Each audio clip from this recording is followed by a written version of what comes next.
Good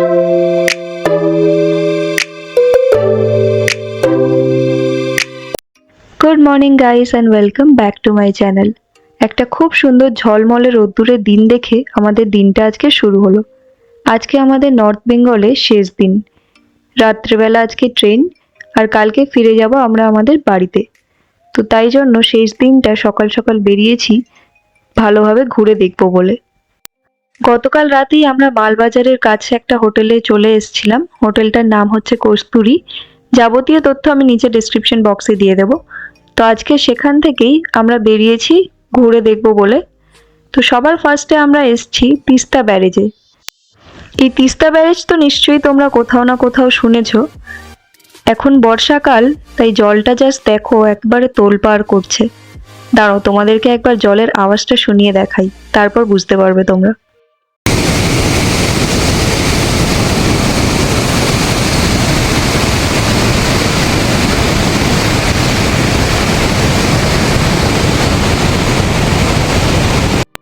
কি ভয়ানক আওয়াজটা জাস্ট শুনলে। গতকাল 15ই আগস্ট ছিল, তাই গতকাল নাকি এখানে ভীষণ ভিড় ছিল। আর আমরা যে মালবাজারের কাছে হোটেলটায় আছি সেটা একদম রাস্তার উপরে, তো দেখলাম ভীষণ ভিড়। তো গতকাল আর কোথাও বেরোয়নি, তাই আজকের সব জায়গায় ঘুরে দেখছি।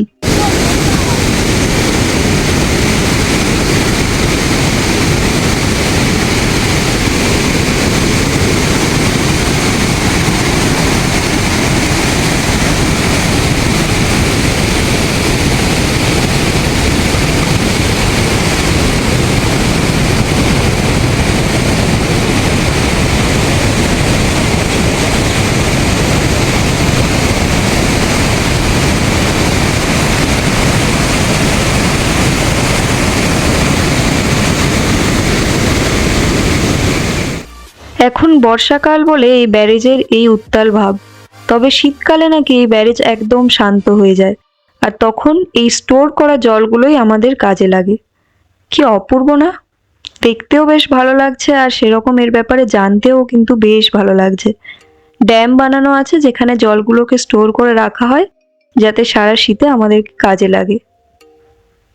তো এবার আমরা যাচ্ছি আমাদের নেক্সট ডেস্টিনেশনে, একটা ফরেস্ট জায়গায় যাব, আর সেখানে তোমাদেরকে দেখাবো তার পরিবেশটা। আর রাস্তাটা দেখো, রাস্তাটা ভীষণ মনোরম, আর এই ঝলমলে রোদ্দুরের সাথে কিন্তু এই রাস্তাটায় যেতেও বেশ ভালো লাগছে। লং ড্রাইভ করার জন্য কিন্তু এই নর্থ বেঙ্গলের রাস্তাগুলো একেবারেই আইডিয়াল জায়গা। যেরম সুন্দর রাস্তা, কখনো হাইওয়ে কখনো ফরেস্টের মাঝখান দিয়ে যাচ্ছে, আর সেরকমও ট্রাফিকও এখানে বেশ কম। চলে এসছি আমরা একটা ফরেস্টে। ভীষণ সুন্দর লাগছিল, কিন্তু ক্যামেরায় কতটা কি বোঝা যাচ্ছে জানি না, তবে জায়গাটা এত মনোরম, যেন খালি মনে হচ্ছিল এখানে এসে পেপার পেতে বসে ভালো করে পিকনিক করি। আমার বাড়ি যদি এখানে হতো তাহলে বন্ধু বান্ধবকে নিয়ে এসে এটা একেবারে একটা পার্মানেন্ট পিকনিক স্পট বানিয়ে নিতাম। বেশ সুন্দর পরিবেশ, একেবারে আমাদের গ্রাম বাংলার দিকে যেরকম পরিবেশ থাকে সেরকমই। গরু বাছুর চারিদিকে আছে। আর এই গাছটা দেখো, এটা হচ্ছে শাল গাছ। কতটা লম্বা দেখো গাছটা।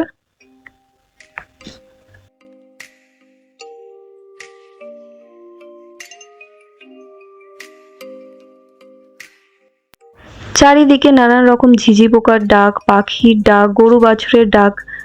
এত সুন্দর লাগে না, মাঝে মাঝে মনে হয় যে এখানেই বাড়ি হলে হয়তো ভালোই হতো।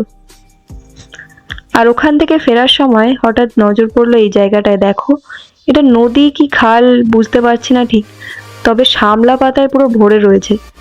এত অপূর্ব লাগছিল যে ভাবলাম যে তোমাদের সাথেও একটু শেয়ার করে দিই জায়গাটা। বেশ সুন্দর লাগছে। এবার আমরা ফরেস্টের মাঝখান দিয়ে এই যে রাস্তাটা গেছে, এই রাস্তা দিয়ে আমরা যাচ্ছি একটা মনাস্ট্রিতে। তবে রাস্তাটা তোমাদেরকে এই কারণেই দেখাচ্ছি কারণ আমরা জানতে পারলাম যে এই রাস্তায় কিন্তু প্রায়ই হাতি আরপার করে। তো আমাদের ভাগ্য সেরকম ভালো না থাকায় আমরা সেটা দেখতে পাইনি, তবে অনেক সময় কিন্তু হাতির দল এই রাস্তা দিয়েই এপার ওপার করে। তো সেই জন্য তোমাদেরকে একবার রাস্তাটা দেখিয়ে রাখলাম। রাস্তাটা কিন্তু খুব মনোরম।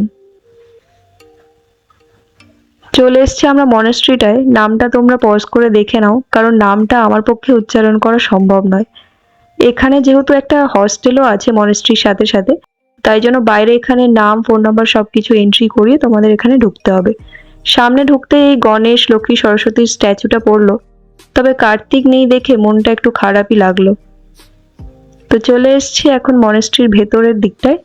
দেখো কি সুন্দর মনেস্ট্রি। আমার কিন্তু মনেস্ট্রি ঘুরতে পার্সোনালি খুবই ভালো লাগে। তার প্রথম কারণ হলো মনেস্ট্রি কিন্তু ভীষণ পিসফুল একটা জায়গা হয়, এত পরিষ্কার পরিচ্ছন্ন, আমার বেশ ভালো লাগে কিন্তু যে কোনো মনেস্ট্রিতে যেতেই। আর পাহাড়ি এরিয়ায় তো প্রচুর মনেস্ট্রি ঘুরেছি।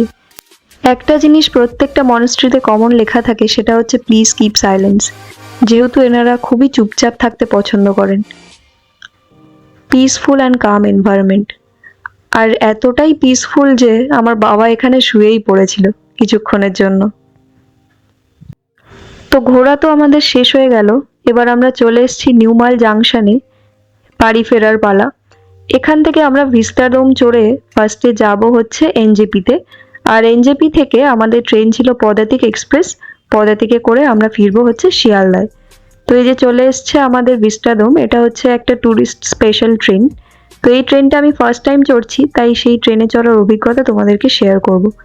কিছু কিছু লোক এখানে নামছে, কারণ তারা বাইরে থেকে এসছে এখানে নামার জন্য, আর আমরা আজকে এখান থেকে উঠেছি এনজেপিতে চলে যাওয়ার জন্য। তো উঠতেই দেখলাম দু একটা সিটেই লোকজন বসে আছে, বাকি সব সিট কিন্তু ফাঁকা। তবে এইটা কিন্তু সিজন টাইমে এলে এই ট্রেনে সিট পাওয়াই খুব মুশকিল হয়ে যায়। তো আমাদের 4টে সিটই ছিল, যেহেতু আমার মাসিরও আসার কথা ছিল, লাস্ট মোমেন্টেও আসতে পারেনি, তো তাই জন্য একটা সিটে আমরা ব্যাগ রেখেছি, আর বাকি 3টে সিটে আমরা 3জনে বসেছি। এদিকে দেখো আমার বাবা অনেকক্ষণ ধরে চেষ্টা করছে সিটটাকে রোটেট করানোর, কিন্তু রোটেট আর করাতে পারছে না। তো সেই দেখে তো আমি আর মা হেসে পাগল। বাইরে যেদিকেই তাকাচ্ছি শুধু চা বাগান আর চা বাগান, চারিদিকে সবুজ আর সবুজে, কিন্তু বেশ ভালো লাগছিল। এক্সপিরিয়েন্সটা যে কোনো টয় ট্রেন চড়ার মতো সেরকম, যেমন সিমলায় শিবালিক এক্সপ্রেস বা দার্জিলিংয়ের টয় ট্রেন, ঠিক অনেকটা সেরমই লাগছিল। তবে এই ভিস্টাডোম কিন্তু দিনের বেলাতেই চড়তে ভালো লাগে, কারণ সন্ধ্যের পরে হয়ে গেলে ভেতরে লাইট জ্বলার কারণে বাইরে কিছু দেখা যায় না, তো সেই কারণে সন্ধ্যের পরে আর সেরকম খুব একটা ভালো লাগে না। ভেতরটা এসির চিল ঠান্ডা, তো সেই কারণে আমার ব্যাগে এই জ্যাকেটটাতে বার করে আমি পরে নিয়েছিলাম। জ্যাকেটটা আমি রেখেছিলাম জানি যদি কোথাও উপরে ওঠা হয় সেই জন্য, তবে সেখানে আর ওঠা হয়নি, কিন্তু শেষ মোমেন্টে আমার এই জ্যাকেটটা এই ট্রেনেই কাজে লেগে গেল। বাইরেটা কিন্তু অপূর্ব সুন্দর লাগছিল, ঝলমলে রোদ্দুর আর নিচে চারিদিকে সবুজ, তার মাঝখান দিয়ে যখন ট্রেনটা যাচ্ছিল না, বেশ ভালো লাগছিল। তবে এই ট্রেনটা কিন্তু অনেক জায়গায় অনেকক্ষণ করে দাঁড়িয়েছে, স্টেশন ছাড়াও বাকি মাঝে অনেক জায়গায় দাঁড়িয়েছে এবং ভীষণ সময়ও নিয়েছে। শেষ মুহূর্তে আমাদের একটা সময় এমনও মনে হয়েছিল যে হয়তো আমাদের ট্রেনটাই না মিস হয়ে যায়। তবে যাই আর কি, ভালোই লেগেছে, ট্রেন আর মিস হয়নি, আর অভিজ্ঞতাটাও বেশ ভালো ছিল। একটা দিকে ভালো হয়েছে যে ট্রেনটা একদম টাইমে পৌঁছেছে, তো আমাদের ওই ট্রেনটার জন্য আর বেশিক্ষণ স্টেশনে দাঁড়াতে হয়নি। বাহ, এই জায়গাটা কি সুন্দর লাগছে দেখুন।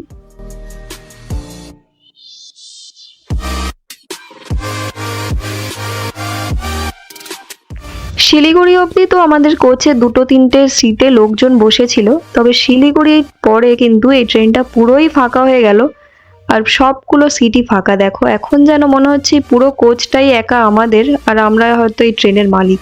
একটা সময় তো নিজেকে ট্রেনের মালকিনই ফিল হতে শুরু হয়েছিল, যেখানে সেখানে যাচ্ছি, যেখানে সেখানে যেই সিটে ইচ্ছা সেখানে বসছি, আলাদাই এক্সপিরিয়েন্স।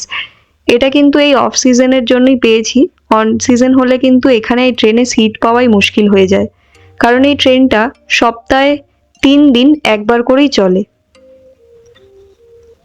তো আমার তো ভীষণ আনন্দ, দেখো যেখানে খুশি সেখানে গিয়ে বসে পড়ছি।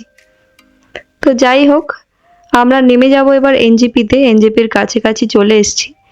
আর ভিডিওটা তাহলে আজকে এখানে শেষ করি। ভিডিওটা যদি ভালো লাগে তাহলে লাইক, শেয়ার আর সাবস্ক্রাইব করে দিও আমার চ্যানেলটা, কারণ আজকের ভিডিওটা হয়তো এখানে শেষ, আমার ডুয়ার্সের ট্রিপটাও শেষ, তবে এরকম এক্সাইটিং অনেক ভিডিও কিন্তু আমার চ্যানেলে আসতে থাকে। তো চ্যানেলটা অবশ্যই করে সাবস্ক্রাইব করো, আর যদি এত অবধি ভিডিওটা দেখে থাকো তাহলে ভিডিওটাকে একটা লাইক করে দিও, কারণ তোমরা অনেকেই ভিডিও দেখো আর লাইক করো না, যার জন্য কিন্তু আমার রিচ ডাউন হয়ে যাচ্ছে।